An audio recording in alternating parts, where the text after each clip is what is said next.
3 years ago, a small group of employees from St. Clair Healthcare and the Northeast Kentucky Area Health Education Center wanted to make positive change to address the substance use epidemic within northeastern Kentucky.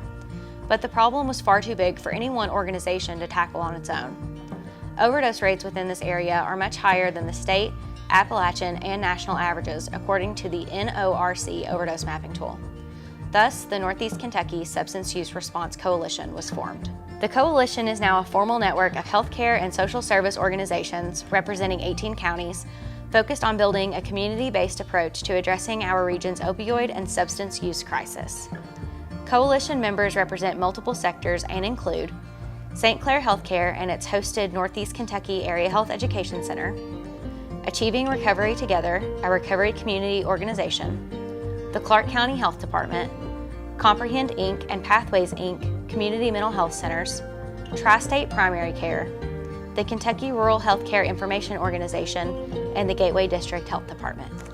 Organizing multiple community partners to work together instead of functioning in silos allowed for better coordination of services and reduced any duplication of effort or programming. As the coalition formalized, establishing bylaws and a governing board, its impact continued to grow. To date, the coalition has been awarded 6 federal grant projects, which brought more than $3.4 million worth of funding into the service region.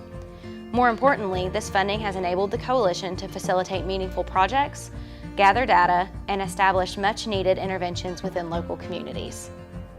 Across our 6 projects, we've conducted interviews with incarcerated individuals concerning addiction, treatment, and recovery, administered an MAT survey to more than 100 healthcare providers and administrators, expanded or implemented MAT within 4 rural health clinics, established a series of MAT trainings and MAT mentorship for local healthcare providers, delivered prevention education presentations to hundreds of young students, distributed naloxone and trained community members on its use, and created a jail reentry program called First Day Forward, which pairs incarcerated individuals with a trusted peer support professional who works with them prior to and post-release. On behalf of the Northeast Kentucky Substance Use Response Coalition, I would like to thank the Selection Committee for choosing us to be the National Rural Health Association's 2021 Outstanding Rural Health Program. We are honored to be chosen from the other amazing programs across the nation. When it comes to the work that we do, we have a saying within the coalition: if we can just help one person, reach one person, all of this will be worth it. To know our efforts are being recognized on a national scale and that other healthcare organizations may observe and model the types of programming we do, that adds a whole nother level to the impact that we could have in addressing this epidemic. Again, we thank you for the recognition and the opportunity.